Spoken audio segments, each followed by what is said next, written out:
Thanks for joining us on Capitol View. I'm Fred Martino. We have a lot of ground to cover as we continue our look at laws passed this year by the Illinois legislature.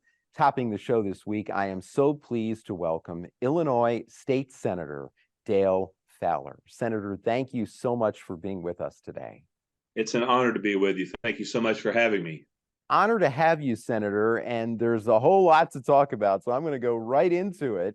And I want to begin with a change to the Juvenile Court Act. You sponsored legislation that now allows certain hospital and agency records to be used in court proceedings with abused, neglected, or dependent minors. Tell us about this and why you worked for this change. Absolutely. It's very crucial legislation. I actually worked with Representative Patrick Windhorst at his house. He carried it on in the House of Representatives, and I carried it in the Illinois State Senate. And it is House Bill 1434. And what this does, it's going to free up opportunities for our the court system to be able to have the records, as you mentioned, for abused, neglected, and independent minors. Unfortunately, too often minors are abused and neglected, and their medical records are needed in court proceedings, and they've been held up. So unfortunately, what happens is the court would have to get approval from the head of a hospital in order to get these records. So what this does, it alleviates a lot of the burdensome restrictions to be able to have these medical records in juvenile court hearings, so that someone with an attorney or a judge can request these documents from the hospital and not have to go through the burdensome procedures to be able to give these juveniles the records will be in the courts in support of these juveniles. So this is going to simplify the record process and have those records admitted to court proceedings much exponentially and efficiently. So important, and I'm glad we had a chance to highlight that. I want to move to another piece of legislation that was approved. I know you sponsored a change that allows some new options for license plates for people who have disabled family members. Tell us about that. Yes, absolutely. There's, license plates for disabled family members, and sometimes they don't have the access to be able to have to go to a handicap area in a Walmart or wherever it may be. But also in this legislation, it gives the legislators that have become disabled, that have put their years of service in to the state of Illinois, that have the retired state legislative plates, we'll be able to implement a handicap plate for those legislators that have served the state of Illinois and have become handicapped, to have access to the resources that they need to be able to park. All right. Well, I want to get to a timely thing that you want to highlight that I think is so important, something that people will enjoy and also is an important part of economic development. The weekend of June 22nd, the Southern Illinois Made Expo. Tell us about that. Yes, that's going to be July 22nd and 23rd at the City of Marion Pavilion. This is something that I created along with my staff in 2018 to be able to showcase and highlight the incredible Southern Illinois made products and manufacturing that we have right here in Southern Illinois. When I became a member of the General Assembly and sworn in 2017, I started traveling around the district, and I was educated to a lot of these manufacturers that I really didn't know a whole lot about. And it's truly phenomenal what is made and manufactured and actually sent all over the world from right here in Southern Illinois. And then also we want to showcase our destinations, our state parks, our Shawnee National Forest, and historical sites. So we came up with the idea of having a Southern Illinois Made Expo. And we had our first one in 2018. Then we had one in 2019 at the pavilion. Unfortunately, when we were burdened by COVID, we didn't have the 2021. We were able to go back live in person last year. And then this year, we're going to do it again, July 22nd, 23rd.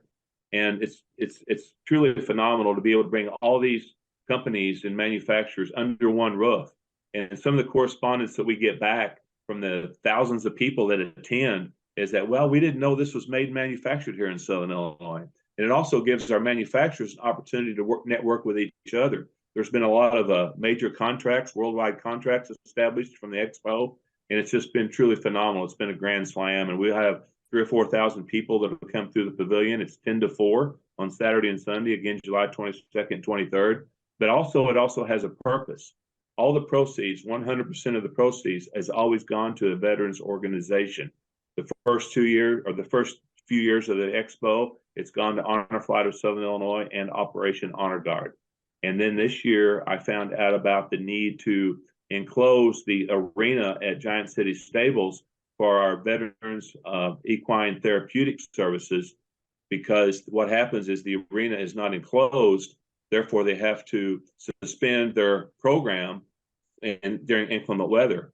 So I was able to secure a $200,000 DCEO grant 3 years ago, and it's just the grant process has just now come to fruition. But unfortunately, we know what happened with COVID and materials and supplies. That 200,000 has now grown to 280,000. So the proceeds from this event are going to go to Veterans Equine Therapeutic Services, as well as specialized equine services for the services for children, the autistic children and the disabled children. So really supportive of that.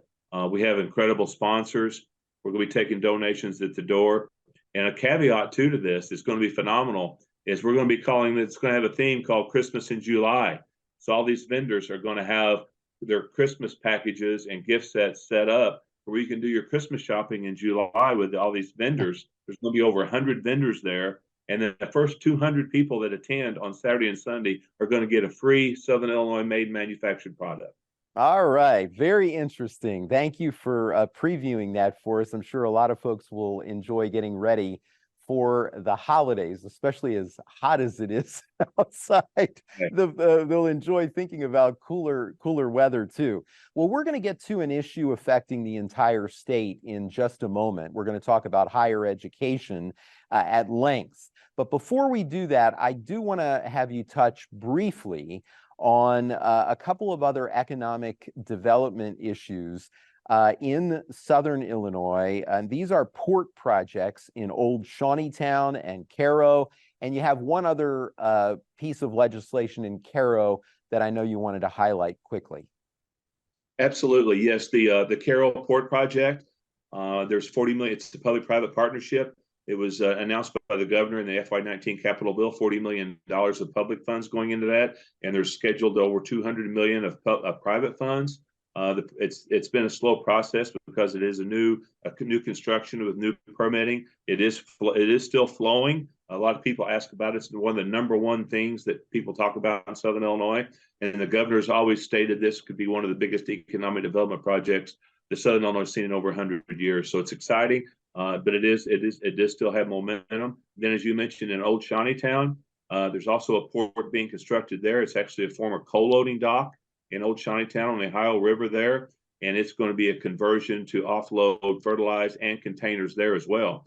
And what's exciting about that project, since it's a former coal loading dock, it's already permitted with the Army Corps of Engineers. So that's going to be up and running, hopefully by sometime in early 2024. Okay.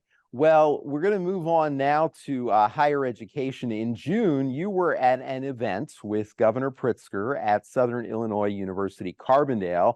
The event marked legislation to increase funding to higher education. I want to talk about that increase, where we are on spending more money, and your thoughts about this decision to do so. Extremely excited to see more funding going into higher education and education as a whole, also in K through 12.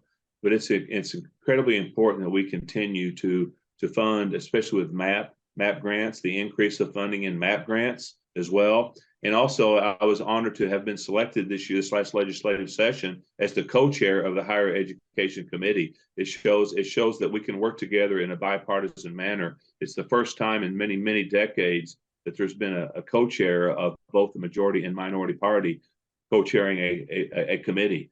So I really appreciate the administration on both sides of the aisle bringing me to the table as a co-chair. But as you mentioned, it's so important that we continue to give our students an opportunity, and especially our local students here in Southern Illinois and the state of Illinois, as a matter of fact, to have an opportunity to have the resources and the funding, as I mentioned, especially through MAP grants, to be able to keep them right here in the state of Illinois, because we have so much opportunity, especially in the 59th district that I represent, with all the opportunities for job creation, to be able to raise a family right here in beautiful Southern Illinois.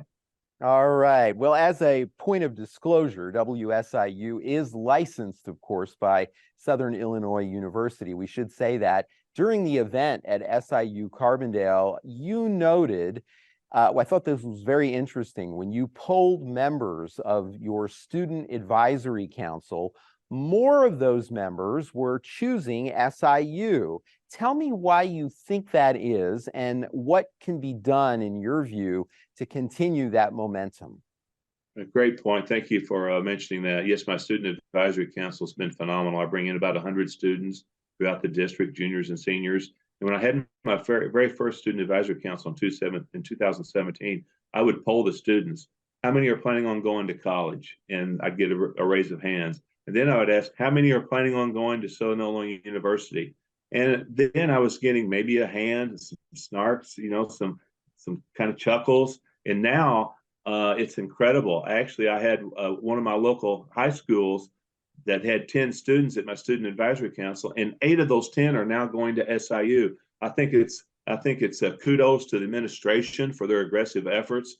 Obviously, we're promoting Southern Illinois University and our junior colleges as well, but especially Southern Illinois University. So we're seeing probably close to half of our students that are raising their hand that they plan on going to, or when they become, some of the juniors now are maybe anticipating going to SIU. But it's encouraging to see, especially a lot of our seniors are now directing their efforts, educational efforts, toward Southern Illinois University. So I think it's just accolades to the administration for the aggressive work, and to see SIU really prospering again. That was Illinois State Senator Dale Fowler. We'll have part 2 of our conversation with him next week. We'd like to share your letters to Capitol View. Email us anytime. The address is contact@wsiu.org. Analysis now, and joining us this week, Dave McKinney of WBEZ and John Jackson from the Paul Simon Public Policy Institute at Southern Illinois University, Carbondale. The Illinois Supreme Court ruled this week that a landmark criminal justice reform law did not violate the state's constitution. And this means Illinois is set to become the first state to fully eliminate cash bail. Other states have partially done so. Studies show that it is not expected to have a major impact on crime, but what are the political implications that could come about? I want both of our guests to comment on this. And John, let's start with you. Well, Fred, I think this is a huge political victory. It could be short-lived, but it's certainly a victory for Governor Pritzker, for the Democrats in the General Assembly, for the Attorney General. The Safety Act is their act. They pushed it through. I don't think there was a single Republican vote. And they are going to own it politically, for good or ill, in the future. But they had to have the Supreme Court confirm that it was constitutional, contrary to what almost every Republican running for the General Assembly had said. And a fair number of states' attorneys had claimed that it was automatically unconstitutional. It turned out the Supreme Court didn't agree. So the governor and General Assembly Democrats needed this victory. We will see if the crime rates go up or down, and there will be blame to go around. We've been having this argument about law and order for 20 or 30 or even 40 years now at the national level and in Illinois. So it'll be a Democratic legislation policy that they will, of course, have to defend in the future. Undoubtedly, there will be attacks on it from a law and order perspective that the Republicans will mount. Okay, Dave, your thoughts. Well, I mean, for Pritzker, we harken back to the gubernatorial election last year, his reelection. Republicans skewered him for supporting this, and Democrats were supporting this. And he prevailed in that election quite easily over Republican Darren Bailey. So really, I mean, he came into a second term, I think, with a voter mandate in support of this. And I think one of the things to also take away from the court's decision, putting to rest the controversy around this issue, is that there were two down ballot state Supreme Court races last year that had both of those swung the other way and the court would have fallen into Republican hands, we might very well have seen a very different outcome in the Safety Act decision that came out this week. So that's something to think about. Elizabeth Rochford and Mary Kay O'Brien are the two new justices who won those seats up in Chicago's suburbs. And again, they defeated Republicans who would have gained a majority in the court had the GOP won those races. So proof, once again, that elections have consequences. Absolutely. Want to move on, but we're going to still talk about Illinois Governor J.B. Pritzker. As you know, Dave, he wants a correction from the U.S. Census Bureau regarding the state's population numbers. Give us a sense of why this is so important in terms of funding and also the state's image. Well, I mean, he's already more or less gotten the correction he's after. I mean, this was, the initial numbers that came out showed that Illinois had lost 18,000 residents since the 2010 census, and that cost Illinois a congressional seat. But then the numbers were revised upward by about 2%, or roughly 250,000 residents. And what Pritzker is trying to do now is just basically ensure that all of the money that Illinois gets from Washington for things like Medicare, for affordable housing, for homeland security, initiatives where funding is doled out on a population basis, that Illinois is getting what it's due. And so that's really kind of behind what this push is all about. The fact that the Census Bureau already has said that it was wrong in its initial assessment that the state had been a net loser in population the previous decade. It kind of quells the narrative that critics of Pritzker and critics of the Democrats had been making, that Illinoisans were just fleeing the state in droves because of the policies here that had been put into place by Democrats. So this is really just all about trying to ensure that more money from Washington flows into Springfield by the governor. Very important issue, and I'm sure one that we'll be talking about again. John, I want to move to you about another one that is making news this week. The man being called the architect of the state's climate policy is becoming the chair of the Illinois Commerce Commission, which oversees utilities. Tell us about this and the important decisions ahead. One of those decisions involves requests for utility rate hikes, a subject of a recent email from AARP Illinois, urging its members to speak out about these potential increases.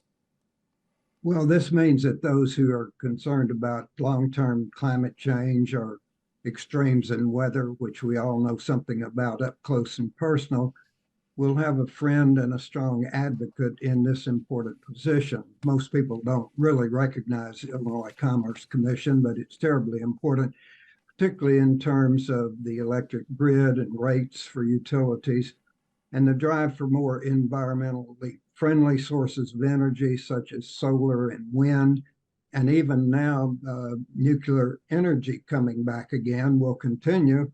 And carbon-based sources, particularly coal, will decline. There is, of course, the question of the rate increases. There's one for this end of the state for Ameren, Illinois, and there's one for Commonwealth Edison in Chicago. That's where the customers, the consumers get involved, and there's always a tug of war. And this will be terribly important to see how they balance those two issues and those two competing kinds of interest in whether the rates go up or down, or whether the grid is served by whatever source of energy. So it's obscure, but it's terribly important. Absolutely. Another climate issue I want to talk about this week, Dave. A Chicago Sun-Times editorial says Illinois should allocate more money for electric vehicle rebates. Legislators actually cut the budget for the program despite enormous demand. Tell us more about this. Well, I mean, we're if you're out on the highways, you're starting to see more and more of these electric vehicles popping up, but still not very many. I mean, the governor has stated that by 2030, he would like to see 1 million electric vehicles on the state's roads. And as I mentioned, there's a long way to go. According to the Department of Energy, last June, Illinois had 36,000 electric vehicles registered. So you can see that there's just enormous amounts of ground to make up there. Now, I mean, there have been some successes toward that goal. I mean, Pritzker has presided over, two companies coming to Illinois to manufacture these types of vehicles. Lion Electric in Joliet is one example where, they manufacture electric buses. They came in recently. And then the other, of course, downstate, Rivian moved into the shuttered Mitsubishi plant in Normal. And they're producing electric vehicles there as well. But Pritzker wants more. And, for people paying attention to his schedule, I mean, he's spent a fair amount of time here, a week or so, over in the United Kingdom. And part of the purpose behind this trade trip is to try to drum up support among manufacturers of components to electric vehicles based in England to consider Illinois for expansion. So he's rolling out the red carpet to some of these companies abroad in hopes that they might also follow Lion Electric and Rivian and come to Illinois. As you mentioned in the lead-in to this question here, I mean, the state had a program. It still does have a program where you can get rebates of up to $4,000 if you purchase electric vehicles, but demand far exceeded what the amount of money set aside was in that program. And so there are people calling for the legislature to boost funding for that program to help spur demand for electric vehicles in the state, because as I mentioned just a moment ago, 36,000 vehicles is not really much of a dent toward that 1 million goal of the governor. So, I mean, there's a lot of work yet to do. Pritzker's trying to make this a priority in his second term. All right, we'll see what happens. John, we just have a couple of minutes left, but I want to ask you about a very important topic. The state ended the year with a surplus. Tell us what Illinois can do with this money and who gets to decide. Well, the governor and the General Assembly will decide, and this is good news for them. They're not short, they're long and have some flexibility. So it's good news, and it's particularly good for the governor because he's made fiscal discipline, financial management, balancing the budget, really kind of his signature on the turnaround that he would contend that he's brought to the state. And this is some proof of that. They will have the ability to address unexpected kinds of things like the undocumented people that were getting health care kind of popped up at the end of the last term. And those things do come along. So they can address anything like that. They can pay into the rainy day fund, which they've now been doing at an unusual rate for Illinois. They can put more into the pension fund, so that gives them some pleasant possibilities there. And they can go back to other programs that they refuse to support and add to those or consider them. But I think the governor's Office of Management and Budget have been very careful about how they spend any new money that's found, and I expect that will continue to be their hallmark. It's going to be interesting to see, isn't it, John? Because you referenced one expense that really tied up the legislative session and delayed the final passage of the budget, and that's that program on health care for some undocumented immigrants. Just enormous costs that we're talking about that that program incurs, and will probably, as long as it exists, be an issue in terms of how to balance the budget. Well, I think they originally designated 220 million, if I remember correctly, and then it started getting out of hand. They kept adding to and more eligibility going down in age groups, and there were projections, particularly by the Republicans and others, that it would go to 1.1 billion. and that would have really shot a hole in the 23 budget. The governor and the General Assembly did pass some rules that gave him the power to put some caps on the age groups, for example. All of that pushing it downward went back up to 62, I believe it is, and the number of people that can participate has been capped, and so they think they've got that under control, but we'll see. We'll see. To be determined. John Jackson, Dave McKinney, thank you both for being with us on Capitol View. Glad to join you. Yep. That is our report for this week. For all of us at WSIU, I'm Fred Martino. Thank you for supporting public media. We can only do it with your help. Have a great week.